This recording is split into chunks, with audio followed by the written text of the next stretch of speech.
নাৰদ গুৰুদেব মনতকৈ শ্ৰেষ্ঠ সংকল্প মনুষ্যই সংকল্প কৰাৰ পাছত কৰ্তব্য কৰণৰ বিষয়ে ইচ্ছা হয় তাৰ পাছত বাক ইন্দ্ৰিয়ৰ নামত প্ৰেৰণ কৰি শব্দৰ সৈতে সংযোজিত হয়। গতিকে নাৰদ গুৰুদেব সংকল্প নহলে কোনো কামেই হৈ নুঠে। মনত ৰাখিবা নাৰদ, গুৰুদেব অন্নতকৈ জল শ্ৰেষ্ঠ, জলতকৈ তেজ শ্ৰেষ্ঠ আৰু আকাশ তেজতকৈ শ্ৰেষ্ঠ। স্মৰণ আকাশৰ ওপৰত, আমাৰ আশাৰ ওপৰত প্ৰাণ আছে। প্ৰাণেই হ'ল সকলোতকৈ শ্ৰেষ্ঠ। প্ৰাণ প্ৰাণীৰ স্থিৰ শক্তিৰ ৰূপান্তৰ হয়।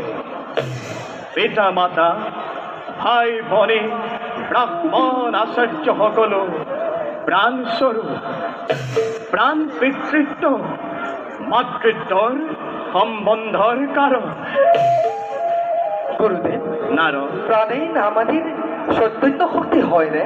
হয় নাৰদ, প্ৰাণক জানিলে ব্ৰহ্মক জানিব পাৰি। সত্য সুখা ধৰ্মক ব্ৰহ্মস্বৰূপ বুলি জানিব লাগে।